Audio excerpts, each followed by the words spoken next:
Uttarakhand TV 24/7 सिर्फ सच। मैं शैलेंद्र प्रताप सिंह।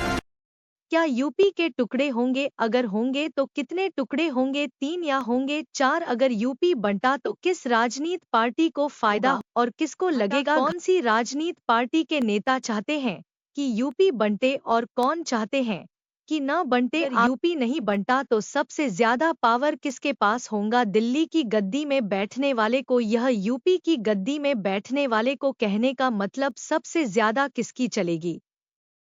पूरी खबर जानना है तो यह खबर पूरी देखें। तो चलिए बताते हैं कि 2027 में क्या हो सकता है।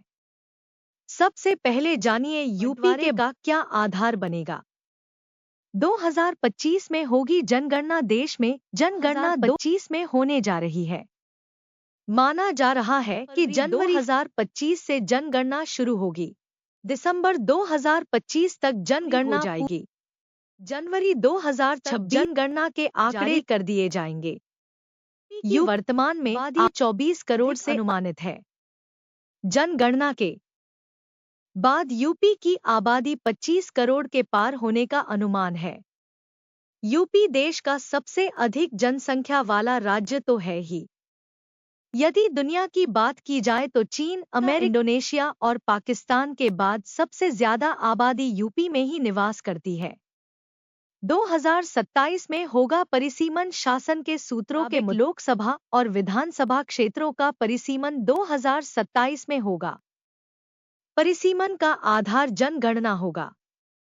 सरकार प्रत्येक लोकसभा और विधानसभा क्षेत्र के लिए न्यूनतम जनसंख्या निर्धारित करेगी। यूपी में वर्तमान में 403 विधानसभा क्षेत्र और 80 लोकसभा क्षेत्र हैं। प्रत्येक विधानसभा क्षेत्र में औसतन 4 लाख मतदाता हैं। लोकसभा क्षेत्र में 20 से 25 मतदाता हैं। विधानसभा और लोकसभा चुनाव के दौरान मतदाताओं की इतनी बड़ी संख्या को साधना चुनौतीपूर्ण होने के साथ महंगा भी पड़ता है। 20 से 25% बढ़ जाएंगी सीटें। परिसीमन के बाद यूपी में विधानसभा की 100 और लोकसभा की 30 सीटें तक बढ़ सकती हैं। यदि अनुमान सही रहा तो विधानसभा में 500 और लोकसभा में यूपी की 100 से 110 सीटें होगी। परिसीमन के बाद यूपी में बड़ी लोकसभा और विधानसभा की सीटें ही यूपी के बंटवारे का आधार बनेगा। केंद्र में यूपी का दबाव बढ़ जाएगा। परिसीमन के बाद यूपी के बंटवारे की प्रबल संभावना है। परिसीमन के बाद यूपी में 500 से अधिक विधानसभा क्षेत्र और 100 से अधिक लोकसभा क्षेत्र होंगे। ऐसे में उस दौरान जो भी यूपी का मुख्यमंत्री होगा वह प्रधानमंत्री से कमजोर नहीं होगा। जिस भी दल के पास यूपी में सबसे अधिक सांसद या राज्यसभा सदस्य होंगे वह केंद्र की सरकार पर दबाव बनाने में सफल होगा। इतना ही नहीं, राजनीतिक दलों में भी कांग्रेस और भाजपा में यूपी अध्यक्ष पद का कद बहुत बढ़ जाएगा। किसी भी राज्य के सीएम जाए। परिसीमन के बाद खड़ी होने वाली स्थितियां। वन नेशन वन इलेक्शन में मिलेगी मदद। यूपी में 2027 विधानसभा चुनाव में जो भी सरकार बनेगी वह 2 साल के लिए बनेगी। परिसीमन के बाद यदि यूपी से अलग कर जो राज्य बनाए जाएंगे उनके विधानसभा चुनाव 2029 में लोकसभा चुनाव के साथ ही कराए जाएंगे। यूपी से अलग 2-3 राज्य बनाने से वन नेशन वन इलेक्शन में भी मदद मिलेगी। राजस्थान, मध्य प्रदेश, छत्तीसगढ़ में दिसंबर 2028, नागालैंड, मेघालय, त्रिपुरा, कर्नाटक में मार्च से मई 2028 में चुनाव प्रस्तावित है। इन राज्यों में सरकार का कार्यकाल 6 से 8 महीने बढ़ाया जा सकता है। नहीं है। गत वर्ष विधानसभा अध्यक्ष सतीश महाना ने करीब 25 टेबल और बेंच अतिरिक्त लगवाई हैं। ऐसे में परिसीमन के बाद जब सीटें 500 तक पहुंच जाएंगी तो विधानसभा में जगह नहीं होगी। विधान परिषद में सदस्य संख्या 100 से बढ़कर 125 तक करनी होगी। परिषद के मंडप में भी 125 सदस्य बैठने की जगह नहीं है। क्या सीएम योगी भी यूपी का बंटवारा चाहते हैं या नहीं चाहते? भाजपा और देश की राजनीति में जिस तरह योगी का कद बढ़ रहा है उसे देखते हुए परिसीमन या यूपी के बंटवारे का कोई भी निर्णय योगी की सलाह के बिना होना संभव नहीं है। वैसे राजनीतिक पार्टियां क्या चाहती हैं? उसके पीछे की वजह क्या है, जानते हैं। बसपा की मायावती सरकार ने पारित किया था प्रस्ताव। बसपा की मायावती ने 21 नवंबर 2011 को विधानसभा में यूपी के बंटवारे कर 4 छोटे राज्य बनाने का प्रस्ताव पारित किया था। इसके तहत हरित प्रदेश, अवध प्रदेश, बुंदेलखंड नहीं है। गत वर्ष विधानसभा अध्यक्ष सतीश महाना ने करीब 25 टेबल और बेंच अतिरिक्त लगवाई हैं। ऐसे में परिसीमन के बाद जब सीटें 500 तक पहुंच जाएंगी तो विधानसभा में जगह नहीं होगी। विधान परिषद में सदस्य संख्या 100 से बढ़कर 125 तक करनी होगी। परिषद के मंडप में भी 125 सदस्य बैठने की जगह नहीं है। क्या सीएम योगी भी यूपी का बंटवारा चाहते हैं या नहीं चाहते? भाजपा और देश की राजनीति में जिस तरह योगी का कद बढ़ रहा है, उसे देखते हुए परिसीमन या यूपी के बंटवारे का कोई भी निर्णय योगी की सलाह के बिना होना संभव नहीं है। वैसे राजनीतिक पार्टियां क्या चाहती हैं? उसके पीछे की वजह क्या है, जानते हैं। बसपा की मायावती सरकार ने पारित किया था प्रस्ताव। बसपा की मायावती सरकार ने 21 नवंबर 2011 को विधानसभा में यूपी के बंटवारे कर 4 छोटे राज्य बनाने का प्रस्ताव पारित किया था। इसके तहत हरित प्रदेश, अवध प्रदेश, बुंदेलखंड और पूर्वांचल प्रदेश राज्य बनाए जाने का प्रस्ताव था। विधानसभा में पारित प्रस्ताव केंद्र सरकार को भेजा गया था। बसपा को इससे ज्यादा फायदा हो सकता था। जिस समय यह प्रस्ताव बनाया गया था, उस समय बसपा को सबसे ज्यादा सीटें पूर्वांचल और पश्चिम उत्तर प्रदेश से मिली थी। मध्य और बुंदेलखंड में कम सीटें थी। बसपा को लगा था कि यूपी का विभाजन होगा तो उसका पूर्वांचल और पश्चिम उत्तर प्रदेश में वर्चस्व रहेगा। अगर भाजपा को फायदा होगा तो ही संभव है कि परिसीमन के बाद यदि यूपी से अलग कर छोटे राज्य बनाना भाजपा के लिए फायदेमंद हुआ तो ही मोदी सरकार इस दिशा में आगे बढ़ेगी।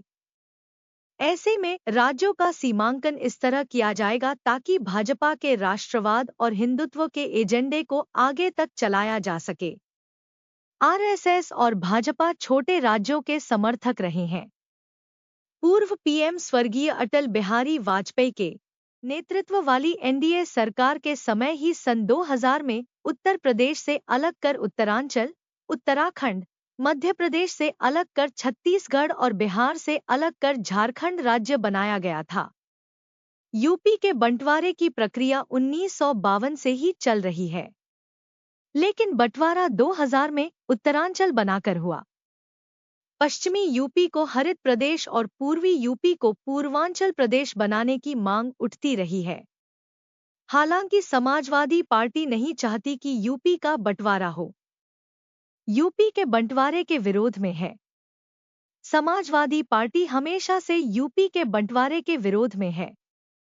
2011 में मायावती सरकार ने यूपी से अलग कर 4 राज्य बनाने का प्रस्ताव विधानसभा में पारित किया।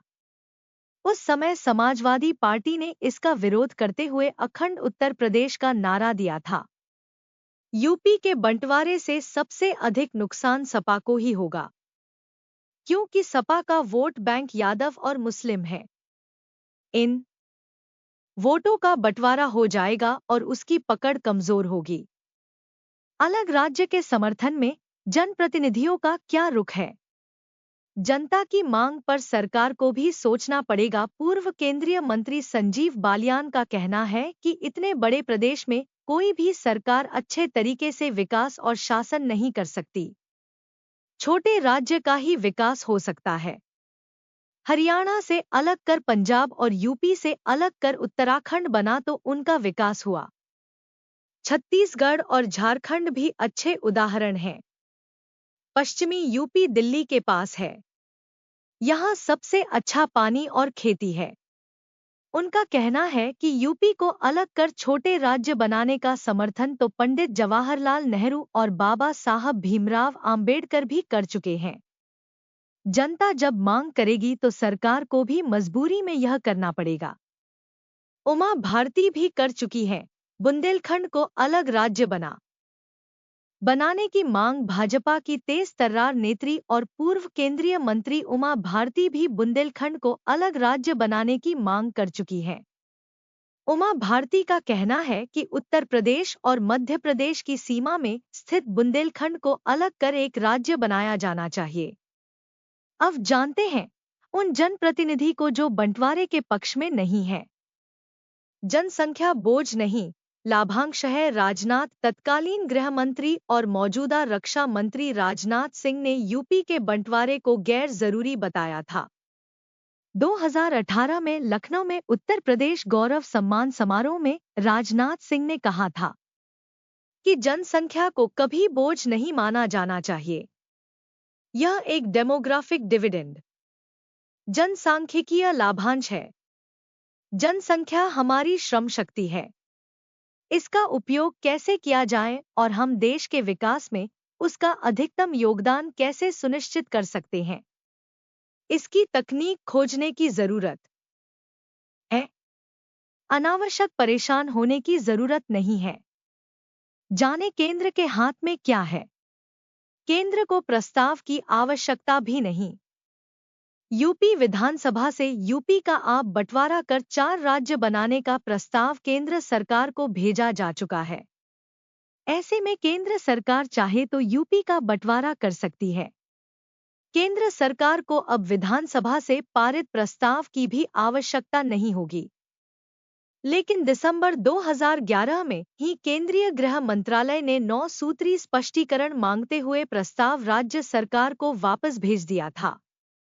उसके बाद मार्च 2012 में सपा की सरकार बनने के बाद यह कार्यवाही आगे नहीं बढ़ सकी।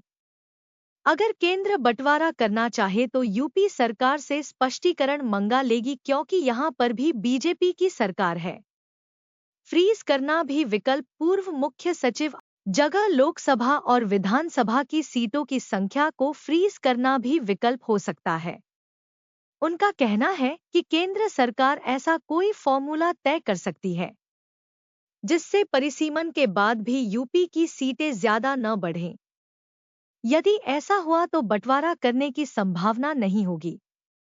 Shailendra Pratap Singh, Bundelkhand TV 24/7 news.